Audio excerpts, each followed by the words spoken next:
जी, कल हम बात कर रहे थे इनकम फ्रॉम अदर सोर्स की। तो इनकम फ्रॉम अदर सोर्स में हमने जो पहली चीज़ पढ़ी थी वो ये पढ़ी थी कि जो डिविडेंड पाकिस्तान से कमाया जाएगा वो तो इनकम फ्रॉम अदर सोर्स में नहीं जाएगा, वो तो फाइनल टैक्स रिजीम है और उस पर नॉर्मल रेट नहीं लगेंगे, बल्कि उस पर जो रेट लगेंगे वो लगेंगे फाइनल टैक्स रिजीम वाले। ओके, उसके बाद हमने ये पढ़ा था कि डिविडेंड को जो है अगर पाकिस्तान से रिसीव होगा तो फिर ऐसी सूरत के अंदर जो है वो फाइनल टैक्स रिजीम में जाएगा, लेकिन अगर डिविडेंड जो है वो रिसीव होगा बाहर के मुल्क से तो फिर वो चला जाया करेगा इनकम फ्रॉम अदर सोर्स में, तो फिर उसको इनकम फ्रॉम अदर सोर्स में डाल देंगे। ओके, उसके बाद हमने अगला कौन सा पॉइंट पढ़ा था? रॉयल्टी। रॉयल्टी भी कहाँ जाएगी? बोले इनकम फ्रॉम अदर सोर्स के अंदर।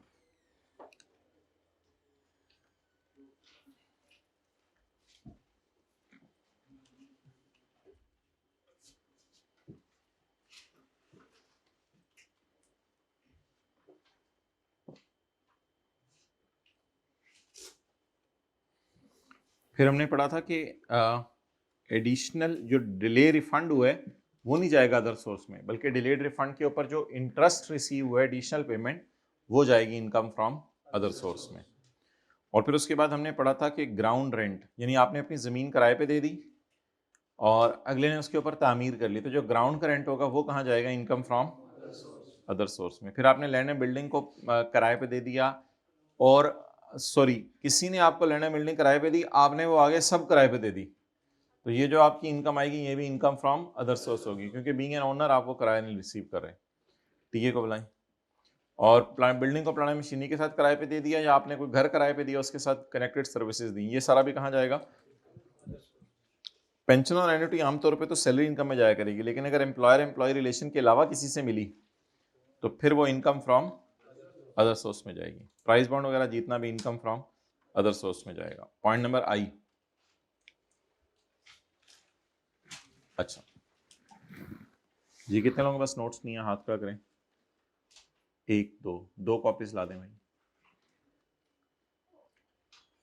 ओके भाई, 3-4 कॉपीज नोट्स की ला दें। अच्छा, ये देखें,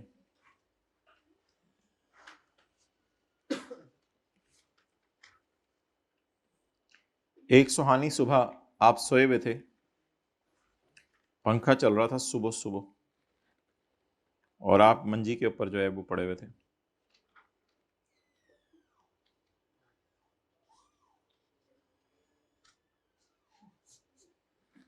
अच्छा जी, अब जो है वो सुहानी सुबह को ज़मीन अपने ख़जाने उगलने लगी, ज़मीन अपने ख़जाने उगलने लगी। जब ज़मीन अपने ख़जाने उगलने लगी तो आप उन ख़जानों की ताब ना ला सके, और आप जो है रंग बदल गया आपका, आप छत तक पहुंच गए। ये ज़मीन अपने ख़जाने उगल रही है, ये ख़जाने आपको जो है छत तक लेके चले गए। लकीली आपके पास फ़ोन था, आपने सुराख करके इधर से जगह निकाली थोड़ी सी, आपने गवर्नमेंट को फ़ोन लगाया कि ज़मीन ख़जाने उगल रही है, खुदा के लिए मुझे भी निकालो, ख़जाने भी निकालो। तो आमतौर पे ये जो नेचुरल रिसोर्सेज होते हैं, चाहे कोयला निकले, तांबा निकले, पीतल निकले, हीरा निकले, तो ये सारे के सारे नेचुरल रिसोर्सेज जो है वो गवर्नमेंट के होते हैं आमतौर पे। तो जाहिर बात है आप कुछ ना कुछ गवर्नमेंट को, आप डिस्टर्ब हुए तो गवर्नमेंट कुछ ना कुछ आपको कंपनसेट करेगी। तो जो कंपनसेशन गवर्नमेंट आपको पे करेगी that will be your income from other source. ये आपकी इनकम फ्रॉम अदर सोर्स होगी। टाइम पे आएगा, नहीं क्लास का एक टाइम होता है ना। Point I, any amount received, कोई भी पैसे आपको मिले, एनी आना होता है, रोजाना आना होता है। अच्छा, आना होता है। Point number I, any amount received for providing property, any amount received for providing property, any amount received for using property और एक्सप्लॉइटिंग प्रॉपर्टी। आपने अपनी प्रॉपर्टी किसी को इस्तेमाल करने दी है, उसके बदले आपको कुछ कमीशन मिला है, any amount received, including the grant of right, आपने अगले को हक दे दिया है टू एक्सप्लोर नेचुरल कि मेरी जमीन तक आ जाए और मेरी जमीन से आके कौन से रिसोर्सेज निकाले, नेचुरल रिसोर्सेज निकाले, सो that all will go into income from other source. तो बोले any amount received for providing property, for providing use of property, for exploiting property. Mr. Hassan is the owner of a farm in outskirts of Balochistan. A team of gemstone experts approaches him and makes him aware of the fact that there may be a possibility of treasure underneath his farm. Mr. Hassan has no necessary knowledge and investment to explore the treasure. He permitted the experts to exploit the property. 1,25,000 रुपये उसने कहा मुझे per month दे दें, तो ये 1,25,000 mister Ehsan साहब की क्या हो जाएगी, इनकम फ्रॉम अदर सोर्स। तो आप अपनी प्रॉपर्टी अगर किसी को एक्सप्लॉइट करने दें तो जो उससे पैसे आ रहे होंगे आपके पास, तो that will be your income from other source. Saturday को आपका टेस्ट हुआ करेगा कि टीए को सिलेबस भेज दो। इस दफ़ा जो आपका टेस्ट होगा उसका सिलेबस होगा सिर्फ चैप्टर 4 और इनकम फ्रॉम प्रॉपर्टी। फिर इनकम फ्रॉम अदर सोर्स को अगले चैप्टर के साथ मिक्स करके अगले टेस्ट में हम डाल देंगे। सैटरडे को आपका टेस्ट हुआ करेगा।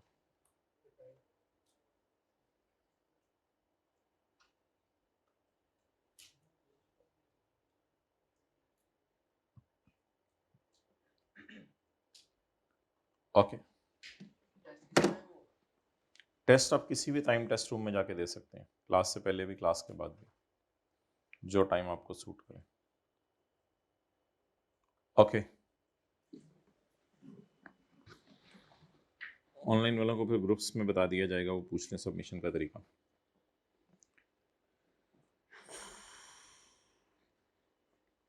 अच्छा, समटाइम्स ऐसा होता है कि आप गवर्नमेंट को कहते हैं कि मुझे ये ख़जाने के बदले पैसे नहीं चाहिए, मुझे वो ख़जाना ही थोड़ा बहुत दे दें, तो फिर ऐसी सूरत में गवर्नमेंट आपको बेनिफिट देगी इन काइंड। गवर्नमेंट आपको बेनिफिट देगी इन काइंड, यानी कि अगर गवर्नमेंट ने मिसाल के तौर पे 3 किलो सोना निकाला है तो उसमें से थोड़ा सा सोना आपको दे देंगे, तो फिर आपको पैसे मिल रहे होंगे, अमाउंट रिसीव हो रही होगी, या fair market value of benefit मिल रही होगी। तो ये फ़र्क है दोनों में कि इधर आपको क्या मिलेगी, अमाउंट रिसीव होगी, और इधर आपको क्या मिलेगा, बेनिफिट रिसीव होगा। वो बेनिफिट इन कैश होगा या इन काइंड होगा, इन काइंड होगा। तो अगर आप पैसे लें तो आई, अगर आप पैसे ना लें तो जे। बहुत जगह आने तो आगे पहली रो भी खाली है पूरी पड़ी हुई। Okay, the fair market value of any benefit received for providing property, अंग्रेजी वही है, for providing property, for using property और फॉर एक्सप्लॉइटिंग प्रॉपर्टी। आपने अपनी प्रॉपर्टी यूज करने दी, एक्सप्लॉइट करने दी, इस्तेमाल करने दी, so that all will be your income from other source.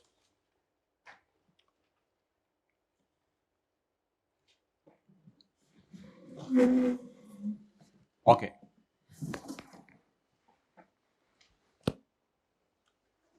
अगला कॉन्सेप्ट मोहतरम ये है कि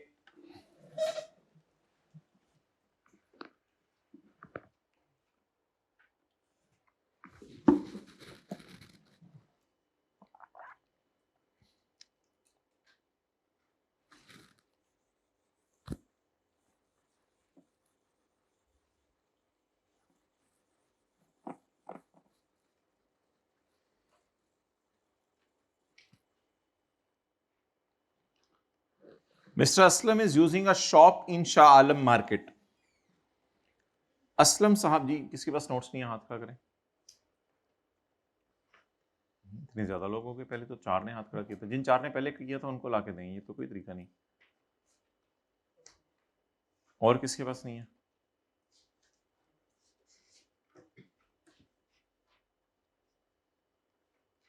और कोई हाथ खड़ा करें, और चलें। Mr. Aslam is using a shop in Shalam market. He vacated the possession of property in 2010.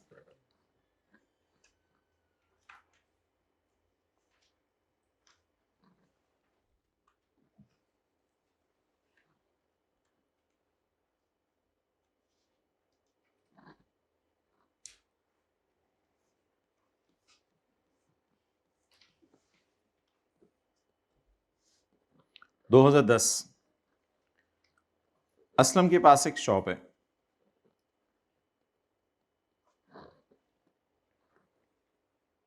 जो वो इस्तेमाल कर रहे हैं। Mr. Aslam is using a shop in Shalom Market. He vacated the कब्जा of property in 2010 और ये shop किसको दे गया है? ये शॉप दे दी है बाबर को। He vacated the कब्जा of property in 2010 and received 6 lakh from Babar, और बाबर से इसने कितना रिसीव किया है? 6 लाख। तो असलम यूज कर रहा था प्रॉपर्टी, तो इसने बाबर से 6 लाख रुपया पकड़ लिया है, जिसको इसने प्रॉपर्टी हैंडओवर की है। अर्लियर इन 2005, अब ये किस क्यों होगा ये वजह कि असल में असलम प्रोबेबली होगा किराएदार। जब असलम किराएदार था तो असलम ने कहा कि मुझे ये प्रॉपर्टी मैं इस्तेमाल कर रहा हूं। बाबर आया, बाबर ने कहा यार तुम निकलो इधर से। असलम ने कहा नहीं नहीं नहीं नहीं, मैं नहीं निकलता, मैं कई सालों से इस्तेमाल कर रहा हूँ ये, और मेरे बड़ा नाम हो गया हुआ है, और असलम के नाम से लोग आते हैं। उन्होंने कहा नहीं नहीं नहीं नहीं नहीं असलम यार तुम रसगुल्ले अच्छे नहीं बेचते, मैं यहाँ पे समोसे बेचना चाहता हूँ, चलो निकलो असलम इधर से। असलम नहीं माना। बाबर ने मालिक मकान से बात की। मालिक मकान ने कहा कि भाई असलम तो बड़ा मेरा ज़बरदस्त बंदा है, ये बड़े सालों से हमारे साथ है, इसको तंग ना करें। बाबर ने जाकर असलम की जेब में डाले 6 लाख। असलम ने कहा हाँ अब बोलो क्या बात है। तो असलम को जब मिले 6 लाख तो असलम के दिल में आया कि चलो भाई अब मुफ्त में पैसे मिल गए हैं, कंसिडरेशन पैसे मिले हैं फॉर वेकेटिंग, छोड़ना द कब्जा ऑफ प्रॉपर्टी। इसकी अपनी प्रॉपर्टी नहीं थी, प्रॉपर्टी किसी की थी, बट ये इस्तेमाल कर रहा था। जैसे ये हमारा कॉलेज है, अब ये किराए के ऊपर है। अब हमें कोई आके कहे नहीं ये कॉलेज खाली कराऊंगे कि यार इतनी मुश्किल से सारा सेटअप किया, तो कह रहे हो।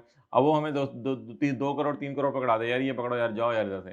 तो ये इसको कहते हैं कंसिडरेशन फॉर वेकेटिंग, कंसिडरेशन पैसे, फॉर वेकेटिंग छोड़ना, द पोजेशन कब्जा ऑफ प्रॉपर्टी। प्रॉपर्टी बेचेंगे नहीं, प्रॉपर्टी का कब्जा छोड़ेंगे। तो असलम के पास, अगर मैं असलम की बात करूं तो असलम ने ये छोड़ दी प्रॉपर्टी। तो if I am talking about Aslam, तो असलम के पास कितने पैसे आए? 6 लाख रुपए आज इनफ्लो हुआ 2010 में। किससे? बाबर से। Earlier in 2005, earlier in 2005 Aslam की बात कर रहा हूं, मैंने कोई नोट करने को नहीं कहा, असलम की बात कर रहा हूं। Aslam had paid 2 lakh when Shahid handed over the property to him। 2005 में असलम आया था। असलम ने किसी को कहा था यार ये दुकान मैंने लेनी है, अगले ने कहा चल ना से दुकान लेनी है, मैं नहीं तुझे देता दुकान, ये दुकान मैं इस्तेमाल कर रहा हूं। उसका नाम था शाहिद। तो असलम ने कहा भाई ते मेरे बड़े बोरो 2 लाख मेरे से पकड़। असलम की जेब से ये 2 लाख गया, असलम की जेब से 2 लाख गया, क्योंकि असलम छुड़वा रहे कब्जा, तो आज इसको छुड़वाने के बदले पैसे देने पड़ेंगे, आज इसको पैसे देने पड़ेंगे। तो आज असलम को कितने पैसे आए हैं किसी और से कब्जा छोड़ने पे? असलम ने चंद साल पहले किसी से कब्जा छुड़वाया था, इधर असलम कब्जा ले रहा है और छोड़ रहा है, और उधर असलम कब्जा ले रहा था। उस वक्त इसको पैसे देने पड़े थे, तो इसको याद था कि इसने किसी को 2 लाख देके प्रॉपर्टी खाली करवा ली है, तो आज कोई इसको 6 लाख देके handed over to him. Calculate the income from other source for tax year 2010। Tax year 2010 की आपने इनकम फ्रॉम अदर सोर्स निकालनी है। ये क्वेश्चन है सिर्फ असलम का। भाई हमारा लॉ कहता है कि 6 लाख में से 2 लाख माइनस करें, तो जवाब क्या आ गया? 4 लाख। 4 लाख को 10 सालों में इनकम में डाल दें, तो 40,000 is income from other source of home? Aslam. इसमें कोई वो बात नहीं है कि पिछला 4 लाख और ये, इसमें सादा सी बात है कि इसमें वो नहीं है कि नए किराएदार से आया, पुराने किराएदार से आया, फिर उसके बाद नए किराएदार से आया, इस तरह का कोई कॉन्सेप्ट नहीं है। ये बिल्कुल एक नया कॉन्सेप्ट है, सादा सी बात है। इसकी एक और मिसाल समझें, ठीक है जी। सर आसिफ हैं, किसी घर में रह रहे हैं, तो सर उमैर ने कहा कि ये घर खाली करें, तो सर आसिफ ने ये घर खाली कर दिया। तो सर आसिफ को 2026 में घर खाली करने के बदले 9 लाख रुपया मिला। चंद साल पहले सर आसिफ ने भी 2024 में किसी एनोनिमस बंदे को 3 लाख रुपए दे के कहा था ये घर खाली करो।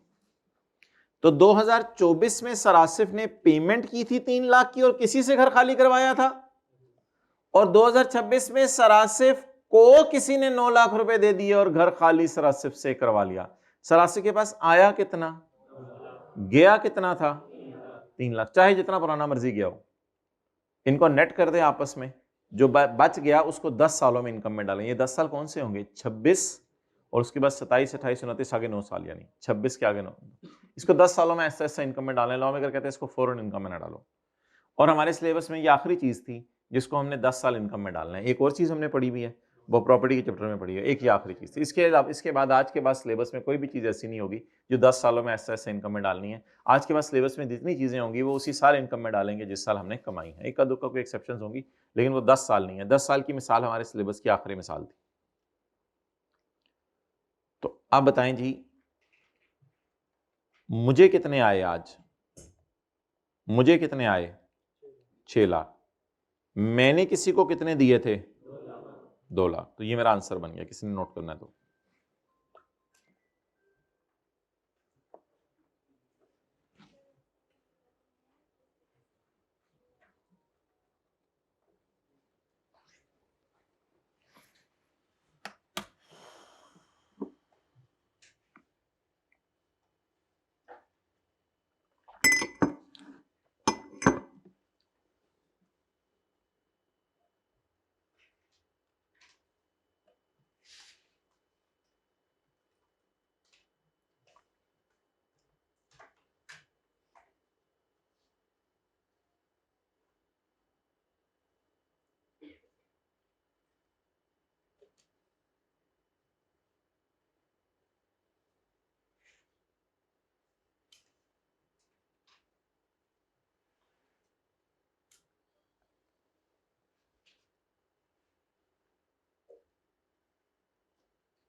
जी done.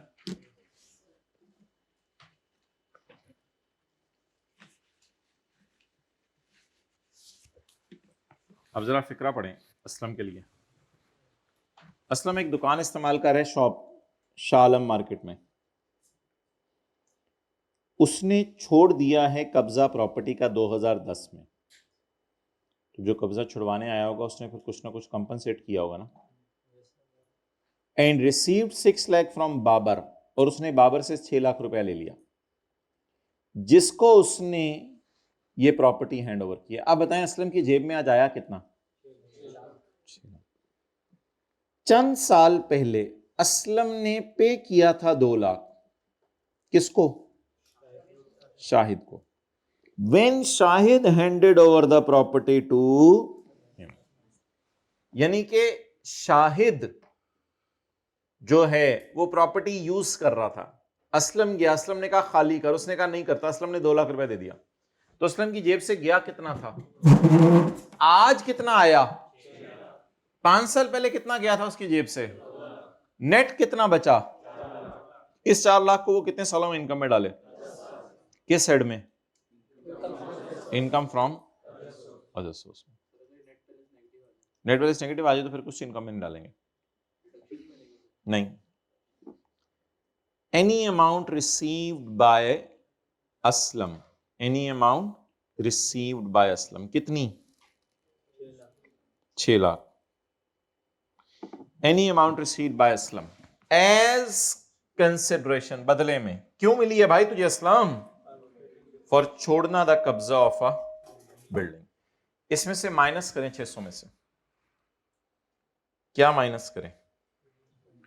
Reduced by any amount paid by Aslam to acquire the कब्जा ऑफ बिल्डिंग। असलम ने कब्जा एक्वायर कितने में किया था? 2 लाख में। शेल बी चार्जेबल, भाई आपने लेक्चर लिए हैं पिछले वाले? नहीं, आप आखिरी नंबर। तो फिर इंटरेस्ट लो ना, फिर खोलो सफा तसल्ली से बॉल पॉइंट। बच्ची फिर आगे पीछे क्यों कर रहे हो? पहले ये कर लेना दो ना मुझे, फिर आगे सफा करना। वही तो थोड़ा सा अटेंटिव रहा करें क्लास में जहां मैं चल रहा हूं। अच्छा, reduced by any amount paid, उसमें से माइनस कर दे जो पैसे आपने पे किए हैं टू एक्वायर द कब्जा ऑफ बिल्डिंग, और इस अमाउंट को चार्ज करेंगे under the head income from, किस साल? जिस साल वो पैसे आए उस साल, और उससे अगले 9 साल। किस प्रोपोर्शन में? Equal proportion.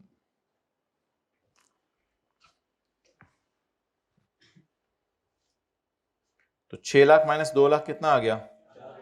इसको 10 से डिवाइड करें, 40,000 को इनकम फ्रॉम अदर सोर्स में डाल दें।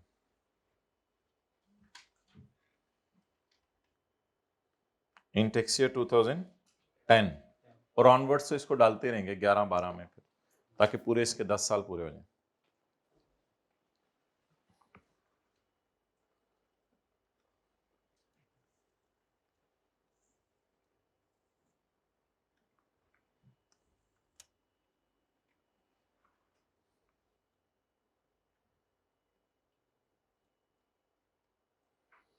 Any amount receive from income payment plan और एन्युटी प्लान, इसकी तफसील हम पढ़ेंगे चैप्टर नंबर 6 में। तो इसको भी बस ऐसे एज इट इज देख लें, छोड़े पर इसको। अच्छा जी, अब समटाइम्स इट हैपेंस कि आपको गिफ्ट मिलता है। गिफ्ट कभी कभी आपको मिलता है रिलेटिव से और कभी कभी आपको मिलता है नॉट अ रिलेटिव से। अब अगर आपका दोस्त आपको गिफ्ट दे तो वो आपका रिश्तेदार है, साथ वाला आपका कजन तो नहीं, भाई तो नहीं। तो इसका मतलब है आपको गिफ्ट अगर वो देगा तो वो किससे मिलेगा आपको? रिलेटिव से, नॉट अ रिलेटिव से, नॉट अ रिलेटिव से। इसके लिए हमने पेज नंबर 4 के ऊपर 2 डायग्राम्स बनाई हैं, लेकिन वो नहीं है अनलकीली आपके नोट्स में। देखिए पेज 4 पे आपके नोट्स में वो नहीं है, डायग्राम्स नहीं है ना। तो ये हमने जो है वो किताब में डाल दी हैं। ये इंशाल्लाह जिस वक्त किताब आएगी तो किताब में आपको इंशाल्लाह ये प्रिंट हुई मिल जाएंगी, कोई मसला नहीं। आप लोग बेशक इसकी तस्वीर खींच लें, घर जाके पेज 4 पे इसको नोट कर लीजिएगा। अच्छा, आपको गिफ्ट मिल सकता है 2 लोगों से। आपको गिफ्ट कितने लोगों से मिल सकता है? 2 लोगों से। खींच लें तस्वीर, खींच ली। सबर। चलें जी,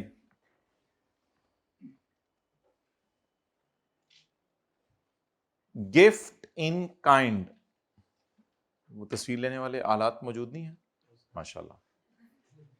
गिफ्ट इन काइंड, आपको गिफ्ट मिला है इन काइंड में। मुझे बताएं, क्या आपको पैसे मिले हैं या चीजें मिली है? पैसे मिले हैं या चीज मिली है? गिफ्ट किस फॉर्म में मिला है? In kind. कैश गिफ्ट मिला है, रोकड़ा पैसे मिले हैं, कायदे आजम के नोट मिले हैं, ये गिफ्ट इन काइंड मिला है। गिफ्ट इन काइंड मिला है। अगर आपको जिंदगी के किसी मोड़ पर क्या मिले? Gift in kind. कार, वो जो बच्चे टायर वाली घुमाते हैं, कार मिल जाए, हाउस मिल जाए, या ओवन मिल जाए, या एक्सेट्रा, हीटर मिल जाए आपको, हीटर मिल जाए, एसी मिल जाए, कोई चीज मिल जाए, पेंसिल मिल जाए, कैलकुलेटर मिल जाए, कोई चीज मिल जाए, गिफ्ट इन काइंड। या तो वो मिलेगा किससे, रिश्तेदार से, फिर वो चार्जेबल किसी हेड में नहीं होगा, ये नहीं कि अदर सोर्स में चार्जेबल नहीं, किसी भी हेड में चार्जेबल नहीं। तो रिश्तेदार से अगर गिफ्ट मिले तो लॉ मेकर उस पर टैक्स नहीं लगाना चाहता।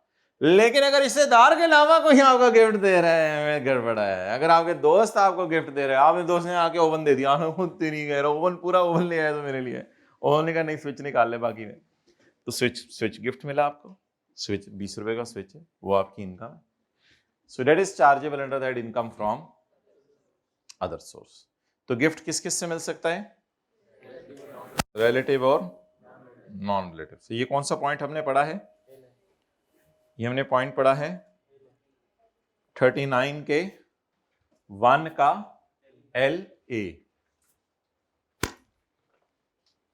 अब हम वापस आ जाते हैं उस सफे के ऊपर। LA का मतलब है ये पॉइंट नया आया था लॉ में, पहले से मौजूद नहीं था। पहले पॉइंट L था खाली, फिर LA आया, LB आया। लॉ में कोई नए पॉइंट्स ऐड हो तो वो इस तरह ऐड होते हैं, LM के दरमियान में फिर LA LB डालना पड़ता है लॉ मेकर को। अमाउंट के लिए लोग कहते हैं ये नहीं है, अमाउंट को ब्रैकेट में ले लें। लोग कहते हैं अमाउंट के लिए ये प्रोविजन नहीं है, अमाउंट के लिए अलग प्रोविजन है। तो ये थोड़ा सा लॉ बनाने वाले से गलती हो गई है, यहां उसने अमाउंट का लफ्ज लिख दिया है। आगे चलें, एनी फेयर वैल्यू, क्या, fair value of any property received, जो आपको गिफ्ट मिला है विदाउट कंसिडर और रिसीव्ड एज। विदाउट कंसिडरेशन का मतलब क्या होता है, received as gift. Without consideration का मतलब क्या होता है, पैसे दिए बगैर मिला है, तो फिर गिफ्ट ही है ना। विदाउट कंसिडरेशन का दूसरा नाम क्या है, गिफ्ट, और गिफ्ट का दूसरा नाम क्या है, माशाल्लाह अच्छा आ गया आप लोग। हाउएवर, हाउएवर का क्या मतलब होता है, ताहम, तातुम, ता तुम नहीं, ता हम, ताहम if gift is received from चाचू, नानो, नाना, मामू, भाई, बहन, अब्बू, अम्मी। However, the gift is received from relatives. It will not be included in income from, इसको इनकम फ्रॉम अदर सोर्स में वजीर मुमलिकत नहीं डाला जाएगा। अच्छा बादशाह सलामत। तो फिर कौन से वाले गिफ्ट को डाला जाएगा, फिर ऊपर लाइन में कौन सा वाला गिफ्ट जाएगा, नॉन रिलेटिव से जो मिला। ओके, साथ वाले को देखेंगे। ओके, कामरान नहीं होता तो खाला रशीदा का बेटा, पिछली गली में जो रहता था, छत से गिर गया। अजीब, यानी कोई काम ही मानना करना। इधर बैठा हुआ क्लास में, कहा कामरान ने सीट फॉलोइंग गिफ्ट्स ऑन 1 सितंबर 2010। ये कौन सा साल बनता है, 30/11 वाला, 30/11 वाला साल, यानी टैक्स ईयर 2011। इसको ज्वेलरी मिली है दोस्त ने, कामरान को उसके दोस्त ने अंगूठी दे, पता नहीं अब ये कामरान को क्यों अंगूठी मिली, बाली मिली। आजकल तो लड़कों ने भी गले। अच्छा, तो fair value of jewellery receive from friend, तो उसको दोस्त से क्या मिल रही, ज्वेलरी मिली। दोस्त कौन होता है, रिश्तेदार तो नहीं होता दोस्त। दोस्त हमारी चाची का पुत्र है, लिखा हुआ चाचे का पुत्र है ये, तो दोस्त तो रिश्तेदार नहीं है। लेकिन जो सिस होती हैं, जो सिस होती हैं, उन्होंने हमें पेंटिंग दी, तो वो क्या है आजकल, सिस तो रिलेटिव होती है ना। तो आप बोले कौन सा वाला गिफ्ट रिलेटिव से मिला, कौन सा नॉन रिलेटिव से मिला, ज्वेलरी किससे मिली, और दूसरी चीज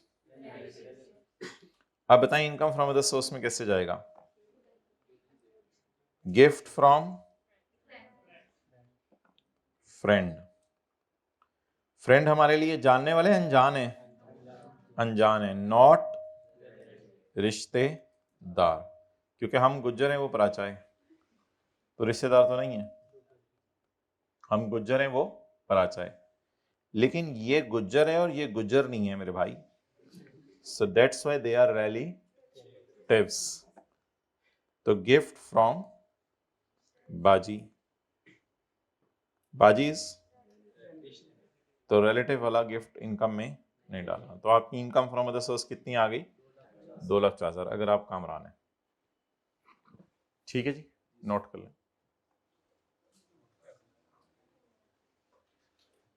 अब ये हमारे से नोट करवाएंगे, मेरा लेवल है, मैं अब ये 2 लाइनें नोट करूं। तो ठीक है, अपना लेवल अपने पास रख, जिन्हें नोट करना है वो रजिस्टर पे कर लेना। मेरे से ये नोट करवा रहे हैं हम। तू बड़ा फन्ने। हाँ,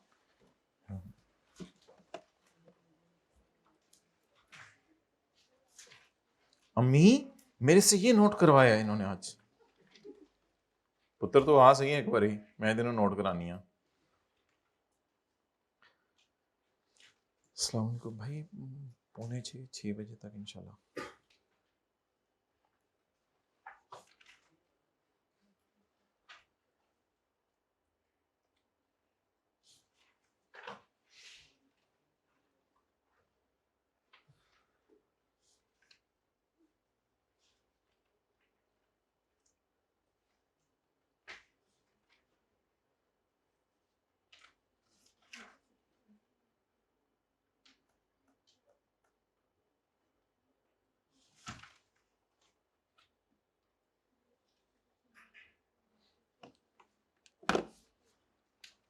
ओके,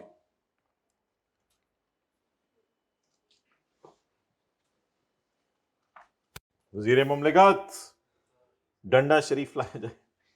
अच्छा, ये सर कौन बोला था? अच्छा,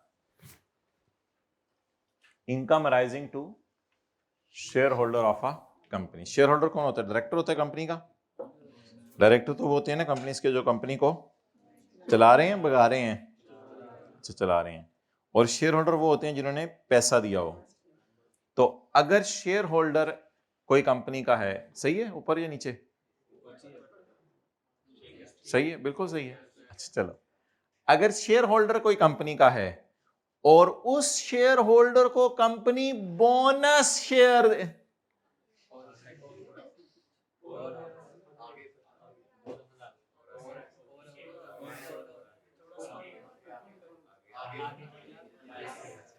शुक्रिया, अगर उसको कंपनी बोनस शेयर दे दे, क्या दे दे? भाई बोनस शेयर बिल्कुल इसी तरह एक चीज है कि आपने दुकान से लिए माल्टे 12, कितने कितने हो गए? 1 दर्जन। 1 दर्जन आपने माल्टे लिए, तो जाते जाते उसने आपको एक माल्टी डाल दी 13वीं, तो ये क्या होगा? बोनस। ये क्या होगा? बोनस। आपने दही भल्ले लिए 5 प्लेट, उसने जाते जाते एक भल्ला और डाल दिया, भाईजान पल्ला ले जो एक और। इसका क्या कहेंगे? बोनस। तो बोनस ये होता है माय डियर, बोनस ये होता है माय डियर कि आपके पास हैं 200 शेयर्स कंपनी के, तो कंपनी ने आपको बुला के 1 शेयर और दे दिया, ये पकड़ लें 1 शेयर और, तो ये शेयर क्या होगा? तो बोनस शेयर्स का कंपनी की तरफ से मिल जाना will be chargeable as income from other source. नहीं, बोनस शेयर्स के बारे में आने वाले दिनों में हम पढ़ेंगे। ये फाइनल टैक्स रिजीम है और इसका रेट 10% है, तो इसको फिर हम अदर सोर्स के चैप्टर में लिखा तो हुआ है, लेकिन इसको फाइनल टैक्स रिजीम बनाया करेंगे।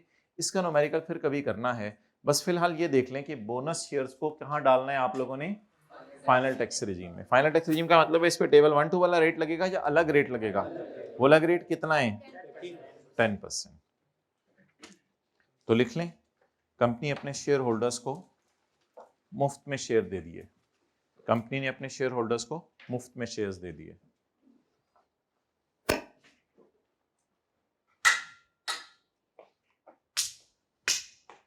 लातों के भूत बातों से नहीं मानते। आप क्या पसंद करोगे, लातें बातें? नहीं, एज यू लाइक। लातों से मानोगे, बातों से मानोगे? बातों से मानोगे। इसी तरह मान लेंगे, दोनों ही चलेंगे, दोनों का कोई असर नहीं, दोनों की जरूरत ही नहीं है, दोनों की जरूरत ही नहीं हो। माशाल्लाह, ऐसे ऐसे बच्चे आ रहे हैं। बातों से ही सही है। हाइब्रिड पैसे हाथ प्यास कल याद कर लाना, याद कर लाना, कल कलोगे प्यार से।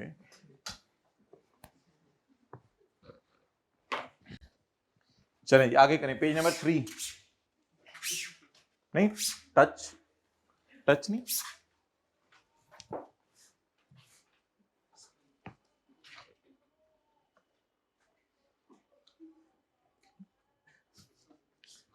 अच्छा जी,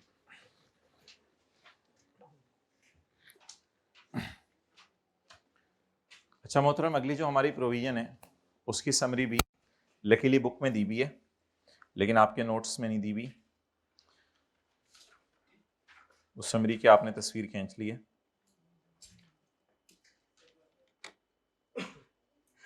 अच्छा,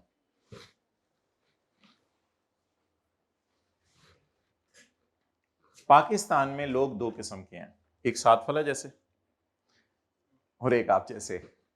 पाकिस्तान में लोग कितने किस्म के हैं? दो किस्म के। अच्छा, नोट करना है, ठीक है। इसने तस्वीर खींच ली ना, बाद में उस तस्वीर से देख लेना।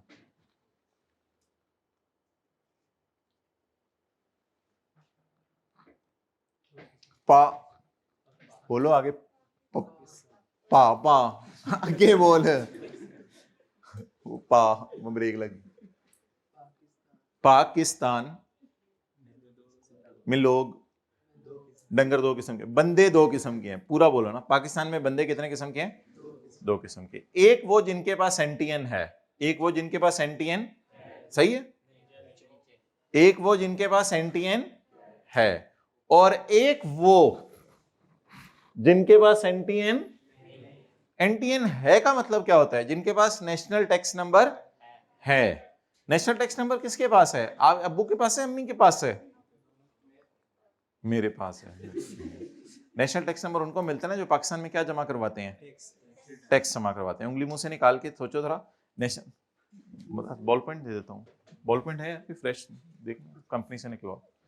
अच्छा, तो मुझे ये बताएं कि नेशनल टैक्स नंबर उन लोगों के पास होता है जो टैक्स जमा करवाते हैं, ठीक है? दादा बू के पास नेशनल टैक्स नंबर है आपके? दादा बू ही नहीं, सॉरी, अब्बू के पास नेशनल टैक्स नंबर है, ठीक है। तो जो लोग पाकिस्तान में टैक्स जमा करवाते हैं उनके पास क्या है?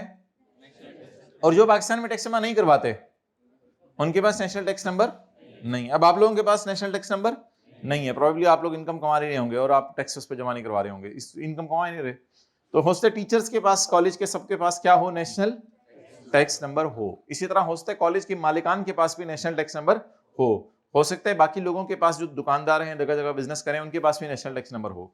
लेकिन आम लोगों के पास, शायद आप लोगों के पास नेशनल टैक्स नंबर ना हो क्योंकि अभी आपने इनकम कमाना शुरू नहीं की।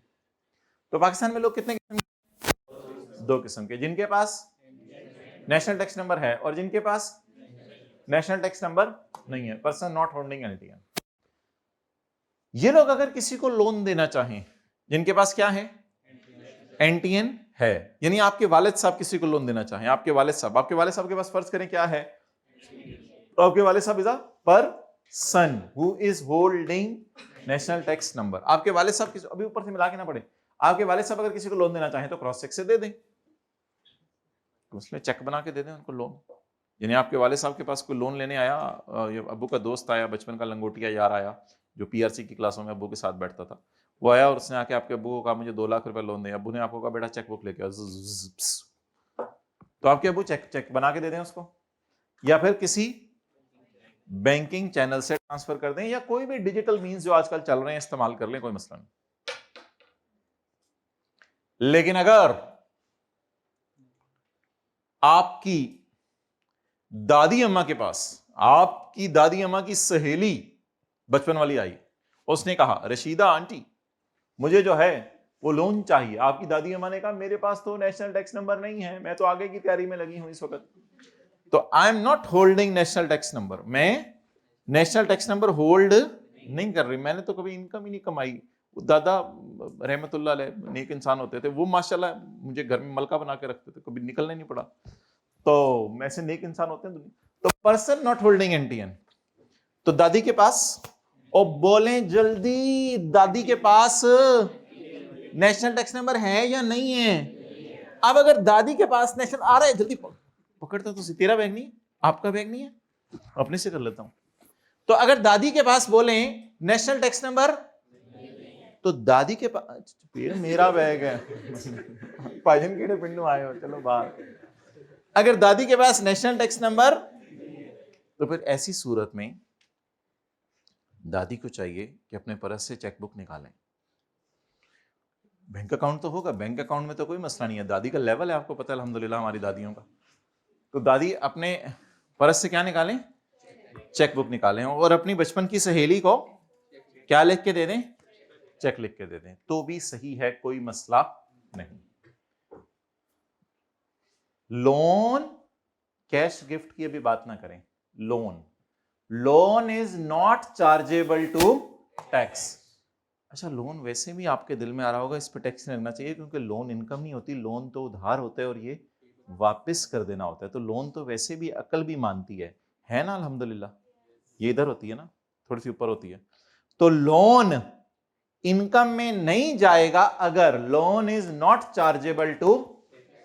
अगर आपके वालिद साहब के दोस्त ने लोन लिया था आपके वालिद साहब से इन तरीकों से, और दादी की सहेली ने लोन अगर लिया दादी से इस तरीके से, तो फिर जिन्होंने लोन लिया है ये उनकी इनकम फ्रॉम अदर सोर्स में नहीं जाएगा।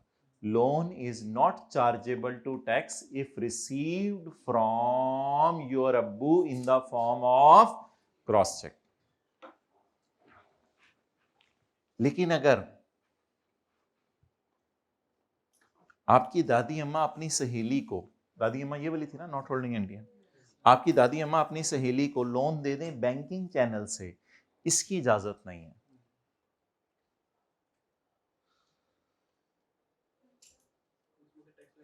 वो मुझे नहीं पता, इसकी इजाजत नहीं है। लॉ मेकर कहते हैं बैंकिंग चैनल से नहीं देना।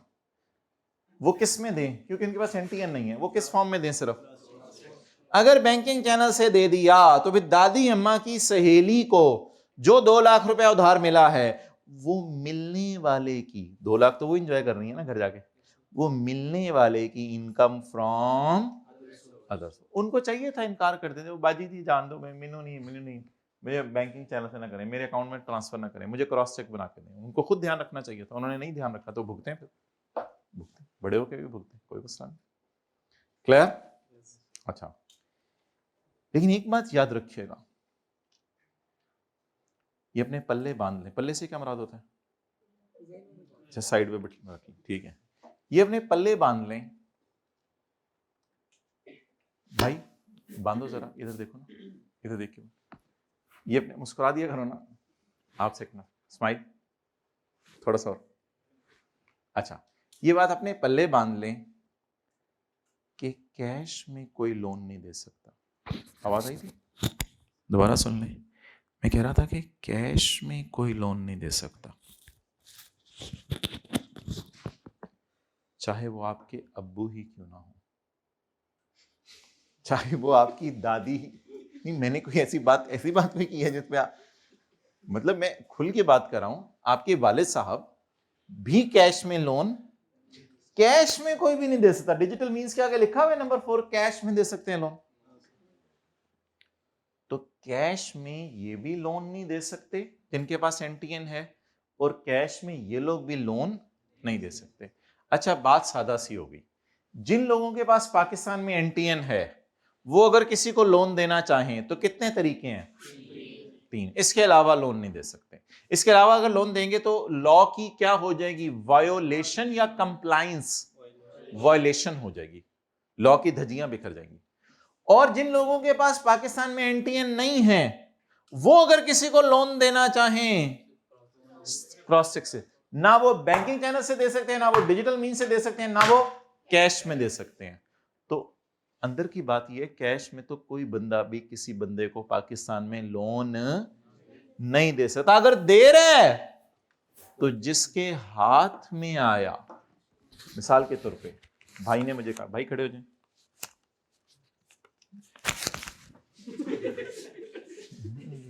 मेरी मर्जी। अच्छा,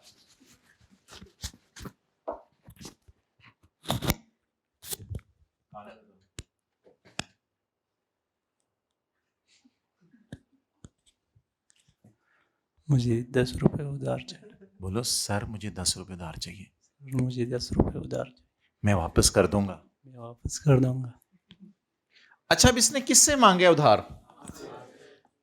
मेरे पास तो शायद एनटीएन है क्योंकि मैं टैक्स जमा करवा रहा हूं, तो मेरे पास एनटीएन है, मेरे से उधार मांगे और मैं चेकबुक घर भूल गया हूं और ऑनलाइन बैंकिंग ऐप का पासवर्ड भूल गया हूं, लेकिन मेरे दिल में आ रहा है मैं इसको क्या दे दूं, उधार दे दूं। ये देखें फ्रेश नया ताजा नोट हमने निकाला, कितने रुपए वाला, 10 रुपए वाला। ये ले मोहतरम, ये यादगार रही, इधर देखें, ये यादगार रही, हमने आपको 10 रुपए उधार दिया है, हमेशा के लिए नहीं दिया, हमने आपको क्या दिया, 10 रुपए। आप बताओ लॉ की कंप्लायंस हुई या वायोलेशन, फास्ट फॉरवर्ड में ना चलाना, आप बताओ, अब 4x में जो देख रहे होंगे वो समझ रहे होंगे मार रहे हैं सर, आप मुझे बताएं लॉ की कंप्लायंस हुई या वायोलेशन हुई, कानून की धज्जियां बिखर गई। ये किसकी इनकम फ्रॉम अदर सोर्स है, भाई का नाम, भाई का नाम, आपके भाई का नाम रशीद, और आपका नहीं, ये नईम भाई की इनकम फ्रॉम अदर सोर्स है। नईम भाई नजर आ रहे हैं कैमरे में, चेहरा उधर करके देखो, नईम भाई नजर आ रहे हैं, यहां तक आ रहे हैं, कवर हो रहे हैं, ठीक है, नईम भाई बैठ जाए, वापस कर दो। अच्छा उधर आ रहे हैं, ठीक है, कब वापस करोगे, 1-1 रुपया करके लौटा देना।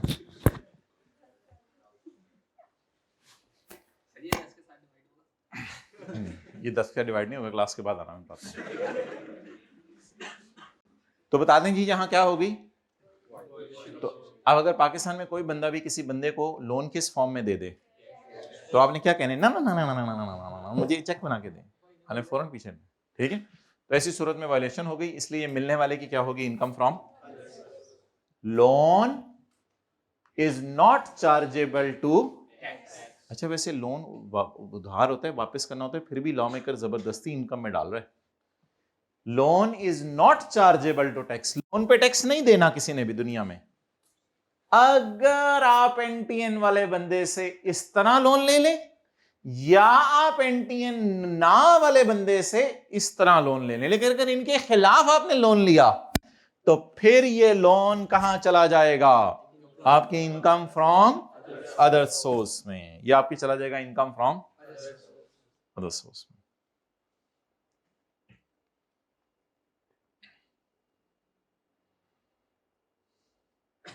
एग्जाम्पल करें पहले पेज 3 पे, एग्जाम्पल नंबर 2।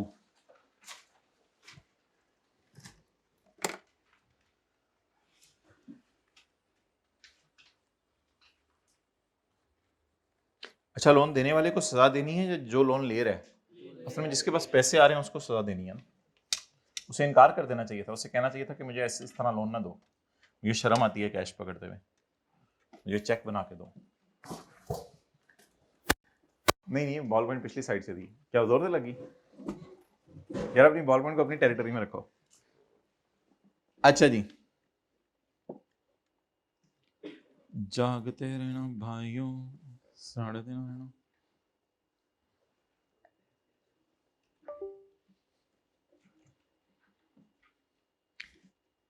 कभी जिंदगी में किसी की बेल बजा के भागे, बहुत दफा। लास्ट टाइम कब ऐसा किया आपने, रमजान में। हिस्ट्री इंशाल्लाह दोहराएगी अपने आप को, भाईजान तैयार रहो तुसी।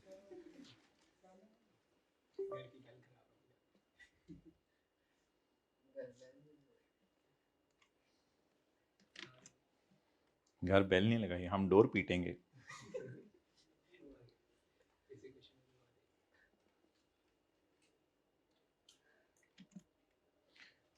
हमारे कॉलेज के कैंटीन का मालिक, कैंटीन बन गई है, ऑपरेटिव हो गई है, कोई थोड़ी बहुती कुछ मिल रहा है, कोई इसमें से बनाना वगैरह, कोई एप्पल वगैरह चीजें मिल रही हैं। अच्छा आर्टिफिशियल चीजें रखी हुई हैं सारी कैंटीन वाले ने।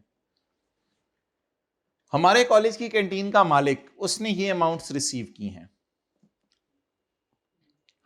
उसने उधार पकड़ा है 20,000 रुपए फ्रॉम अ स्टूडेंट। स्टूडेंट के पास आमतौर पे एनटीएन, उसने ओए बोलें जरा, ओए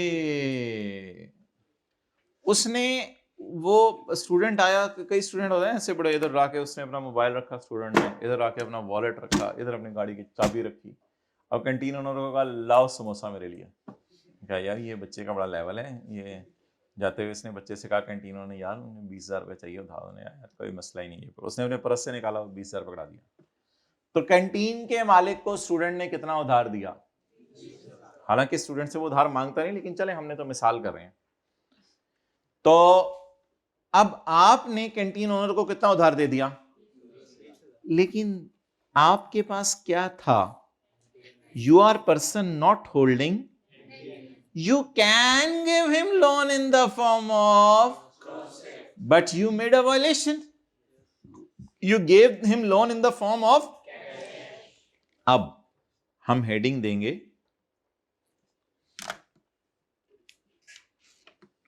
ओए साडा वन नोट किथे रह गया? समझ के समझ को समझो, समझ भी आखिर समझ है। जो ना समझे समझ को समझो, वो भी समझ है। शेर में शायर कह रहा था कोई अकल कर ले। अच्छा जी, अब हम न्यूमेरिकल सॉल्व करने लगे हैं किसका? 3 ओनर बोला करें, 3 ओनर, 3 ओनर। इसकी क्या निकालने लगे हैं? Income from other source. इसको कैश आया है स्टूडेंट से जिसके पास एनटीएन नहीं है, तो ये इसकी किस में चला जाएगा? डालें जी, ओ कट लो रजिस्टर, कट लिया।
ओके,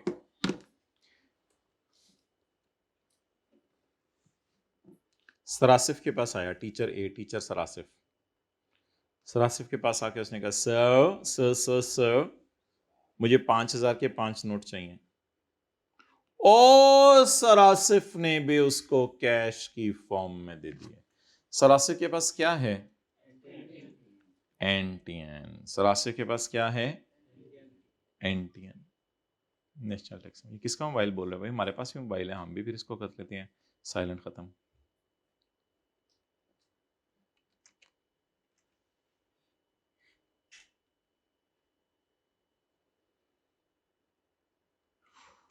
साडा सफाई लै गए तुसी। ये क्या है? पे इस गले क्यों मिल रहा है? इस पेज से नीचे आना। तेरी एक और सफा भी है भाई, चंदे की हो।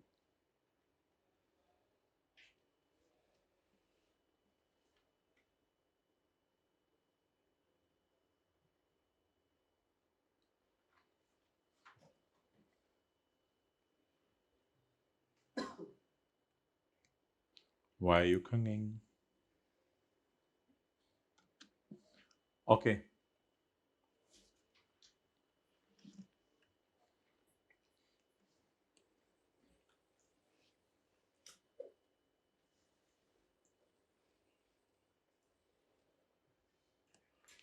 जी, किसका न्यूमेरिकल सॉल्व हो रहा है?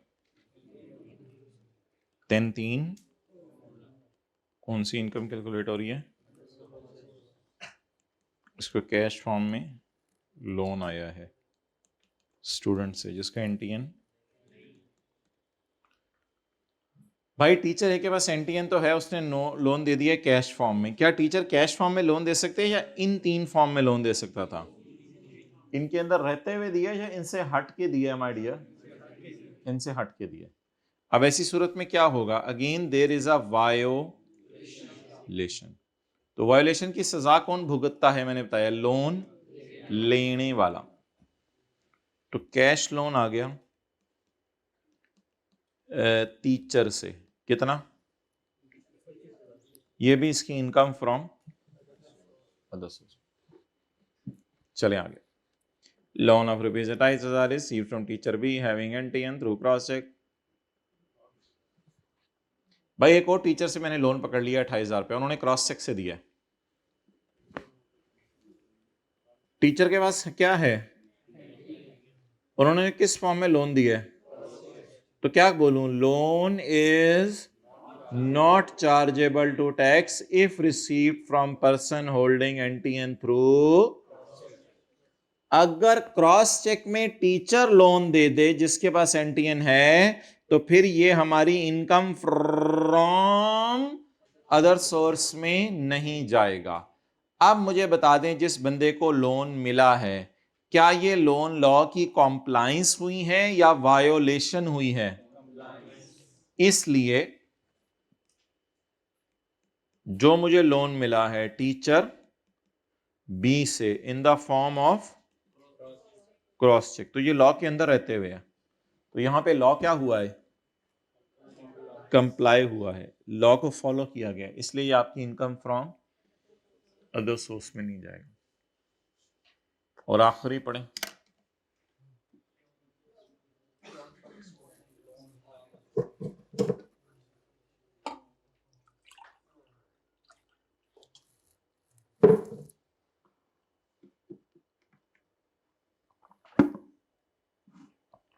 बोले जी क्या करना है, ये आपकी इनकम फ्रॉम में क्यों जाएगा? आपने लोन किससे लिया है, जिसके पास एनटीएन, उसने कैसे ट्रांसफर किया है? जिस बंदे के पास एनटीएन ना हो वो सिर्फ किस फॉर्म में लोन दे सकता है, लेकिन उसने गलती से किस फॉर्म में दे दिया है, ऑनलाइन, यानी बैंकिंग चैनल यूज किया है, तो फिर ये तो इस्तेमाल करने की इजाजत नहीं थी। किससे देना चाहिए था लोन, तो यहां क्या हो गई, वायोलेशन। क्यों बंद हो रहा है भाई ये बार बार?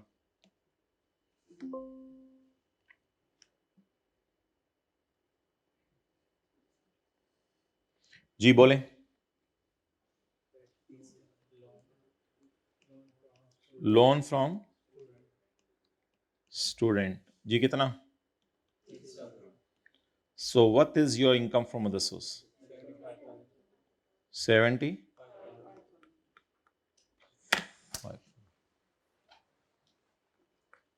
करें जी note.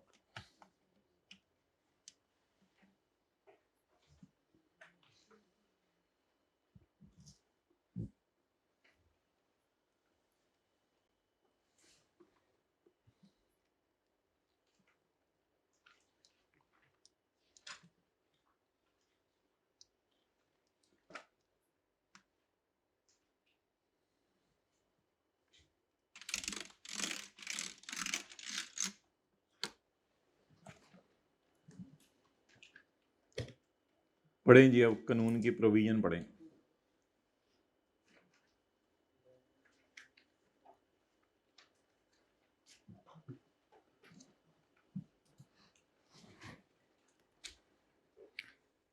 Any amount received as loan, कोई भी अमाउंट जो आपने किसके तौर पर रिसीव की है, लोन के तौर पर रिसीव की है, any amount received as loan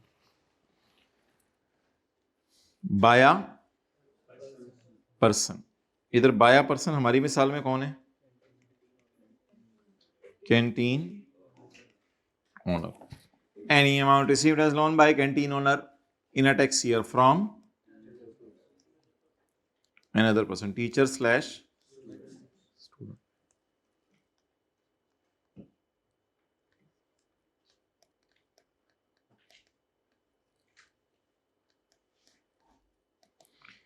any amount received as loan by canteen owner from teacher या student, ब्रैकेट छोड़े, इन रूल्स के अलावा, otherwise than by, in rules के अलावा अगर लें तो कहां चला जाएगा? Income from other source. जैसे मैं कहूं you can come to my house otherwise than by aeroplane, aeroplane के अलावा आप जैसे मर्जी मेरे घर आ जाएं, आई विल वेलकम यू। लेकिन अगर आप एरोप्लेन लेके आ जाएंगे तो मेरे पास भी जगह नहीं है उसकी। तो अदरवाइज देन बाय का मतलब ये होता है इसके अलावा। Otherwise than by cross cheque, मतलब क्रॉस चेक से लोन देना तो दे दें, कोई मसला नहीं, लेकिन किसके अलावा अगर देंगे, बोले बोले बोले बॉलपॉइंट मुंह से निकाल के, किसके अलावा अगर देंगे? क्रॉस चेक के अलावा देंगे तो मसला है, क्रॉस चेक से देंगे तो कोई मसला नहीं है। Otherwise than by banking channel और other digital means from a person holding, जिसके पास एनटीएन है वो दो तरीके से और भी दे सकता है। किस तरीके से दे सकता है? बैंकिंग चैनल से दे सकता है या डिजिटल मींस के जरिए दे सकता है।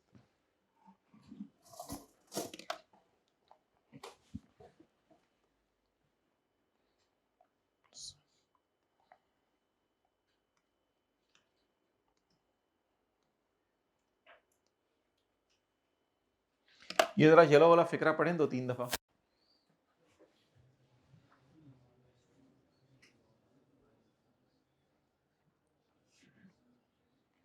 Any amount received as loan by canteen owner, cross cheque के अलावा, shall be treated as income from।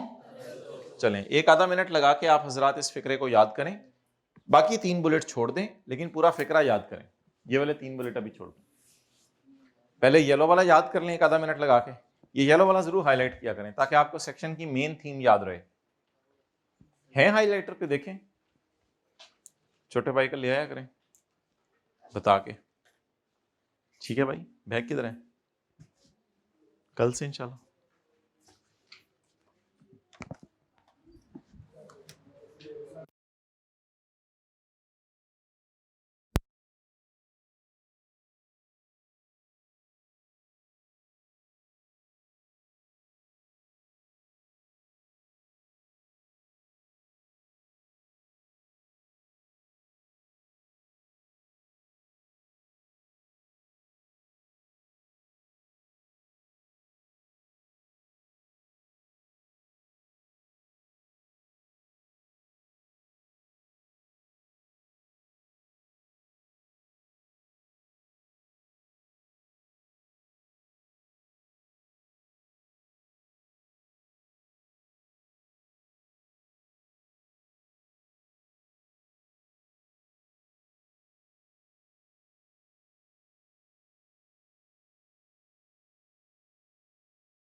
इस सेशन में तो साथ साथ पढ़ना है,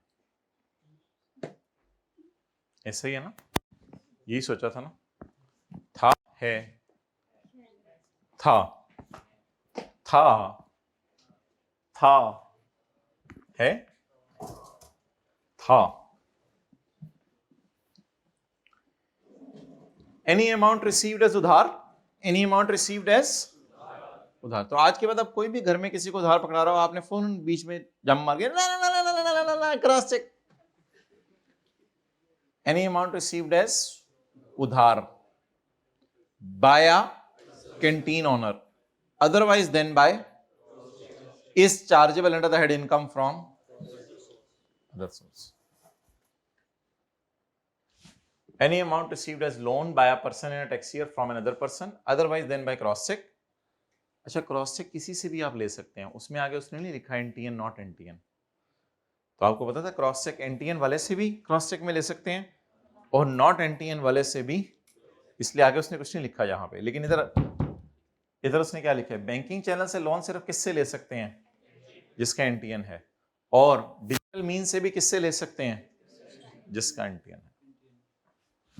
national tax number shall be treated as income from other source for the year in which it was received। Okay, not being a bank का क्या मतलब है? ये लिख लें, बैंक से लोन आप कैश में ले सकते हैं। बैंक से तो लोग लोन लेते रहते हैं, बैंक का काम ही लोन देना है। बैंक से लोन कैश में ले सकते हैं, कोई मसला नहीं।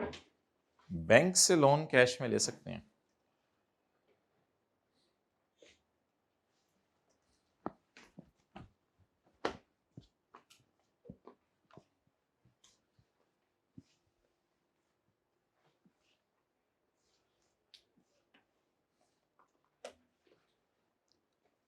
नॉट बीइंग अ बैंक का ये मतलब है।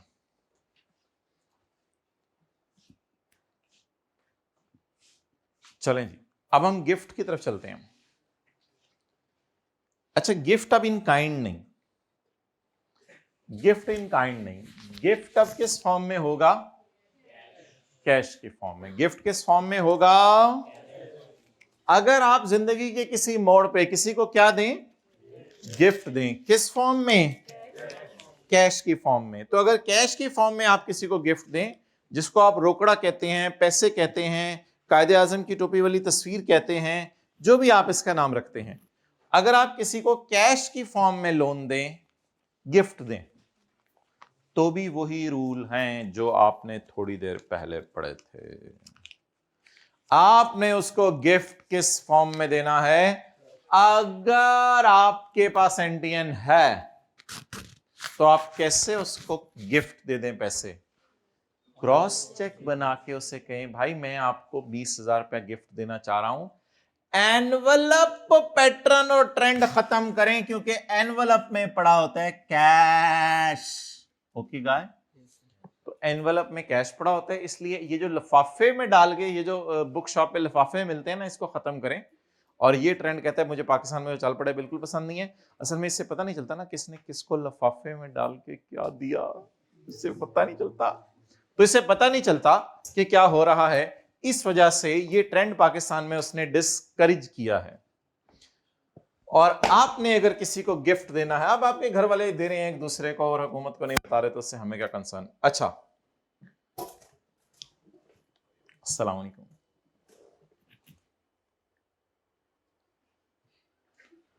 अगर आप किसी को गिफ्ट देते हैं तो आपने यही रूल्स हैं।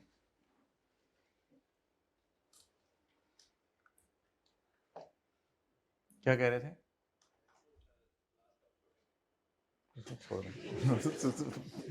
जाओ क्यों?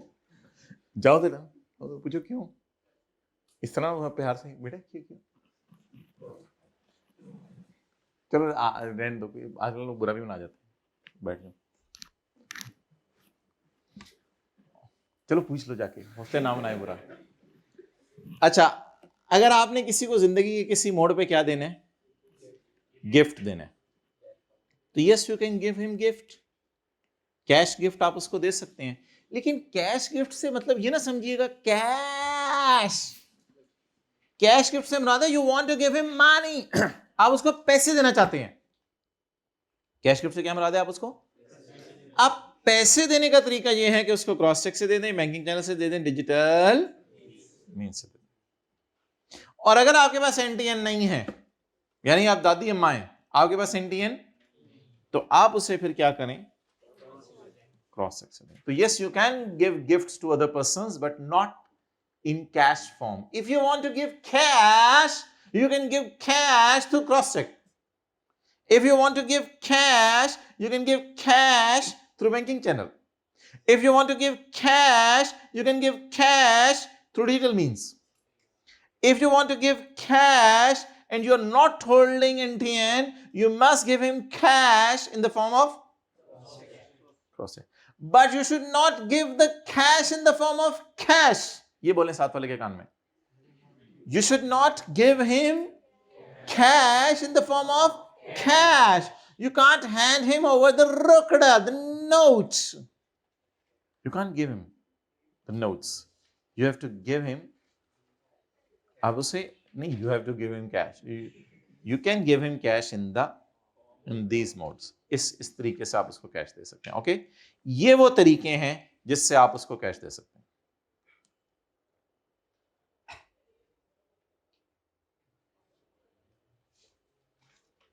अच्छा जी, ये पढ़ें जी कि क्या लिखा हुआ है ये? अच्छा, ये any amount received as gift by a banda otherwise than by shall be treated as income from। अगर आप किसी को मोबाइल देख लिया, चले बहुत अच्छा हो गया, तो थोड़ी देर बाद दिखते रह गए। Any amount received as gift, कोई भी अमाउंट जो बंदा गिफ्ट के तौर पर रिसीव कर रहा है बाय अ पर्सन, किसी भी बंदा, कोई भी बंदा, फ्रॉम एन अदर भी याद रखिएगा, ये भी लिख के आइएगा, फ्रॉम एन अदर, दूसरे बंदे से आप गिफ्ट ले रहे हैं, याद तो सारा करना है। तो क्रॉस चेक के अलावा अगर आप गिफ्ट लेंगे तो ये क्या हो जाएगा, आपकी इनकम फ्रॉम अदर सोर्स में चला जाएगा। अच्छा,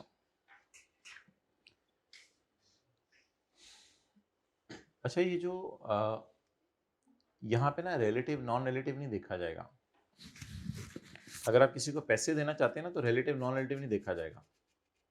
अगर आपके अब्बू भी आपको कैश दे देंगे तो ये जुर्म है, गिफ्ट की फॉर्म में देना ये जुर्म है। तो यहाँ ये नहीं देखा जाएगा कि अगला बंदा रिलेटिव है या नॉन रिलेटिव है, यहाँ देखा जाएगा अगले बंदे का एनटीएन है या नहीं है। रिलेटिव नॉन रिलेटिव होना सिर्फ कब देखा जाएगा, रिलेटिव नॉन रिलेटिव होना सिर्फ कब देखा जाएगा, जब गिफ्ट इन काइंड हो, जब गिफ्ट इन काइंड। और अगर गिफ्ट इन कैश है तो फिर रिलेटिव नॉन रिलेटिव होना नहीं देखा जाएगा, फिर पर्सन होल्डिंग एनटीएन या।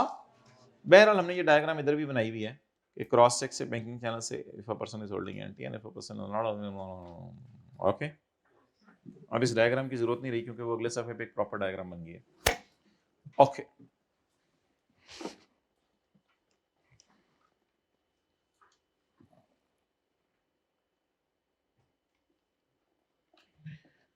Deposit for issuance of shares, deposit for issuance of shares. एक नई कंपनी है, उसने शेयर इशू किए हैं, has issued shares. The shareholders have deposited the full payment in cash. Shareholders ने पूरी पेमेंट किस में कर दी है,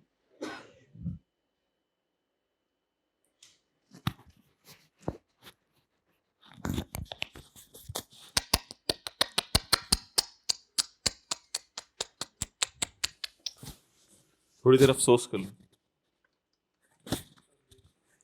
शेयर होल्डर्स ने पेमेंट किस फॉर्म में कर दी है,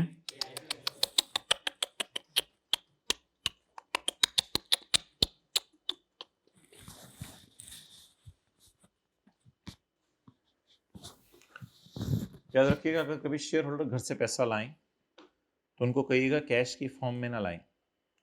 अगर उन शेयर होल्डर्स के पास एनटीएन है क्रॉस चेक में ले आए, ऑनलाइन ट्रांसफर कर दें। और अगर उन शेयर होल्डर के पास एनटीएन नहीं है,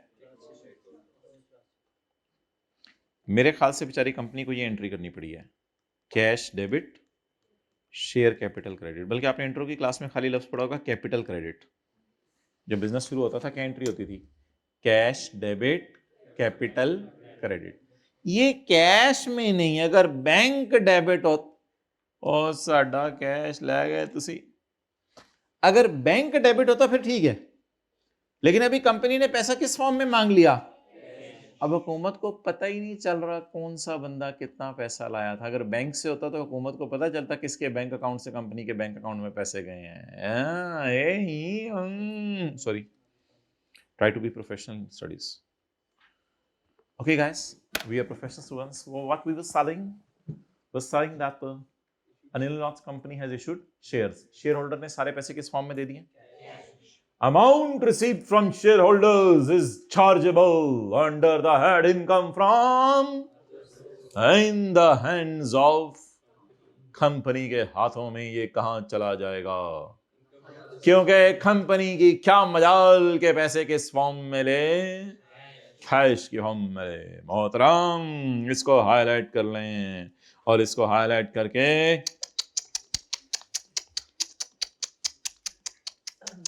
लिख लें, ये असल में मलंडर है। मोहतरम बहुत ही ज्यादा अफसोस की बात है, कंपनी को इतनी भी शर्म हया नहीं आई कि पैसे किस फॉर्म में ले लेती, क्रॉस चेक के फॉर्म में ले लेती।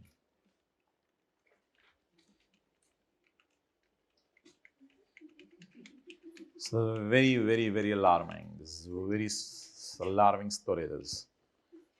So we are very sad in this regard. Okay, guys.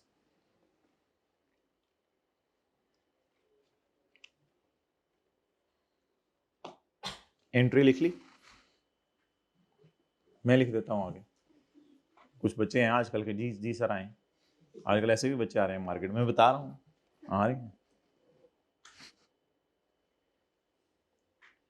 बेटा क्लास उठाना, जी अम्मी, तो बेटा मैं खुद ही उठा लेती हूँ, जी अम्मी उठा लें। वो ऐसे ऐसे बच्चे आ रहे हैं मार्केट में, बता रहा हूँ ऐसे ऐसे आ रहे हैं। बेटा बेल की आवाज आई है, जी अम्मी मैंने भी सुनी है। आ रहे हैं, सीरियसली आ रहे हैं, बैठे होते हैं आराम से, अम्मी ने नमक पकड़ाइएगा, अम्मी जरा पानी में पेड़ मारे उन्होंने। ओके,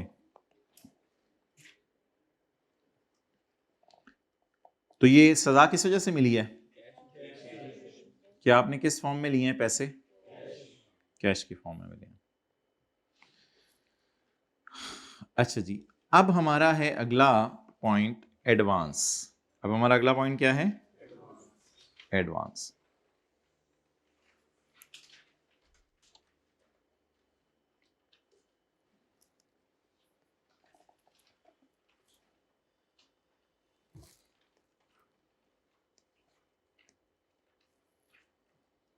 कौन सा चैप्टर है? 11। भाई ये जरा तस्वीर भेज दो उनको।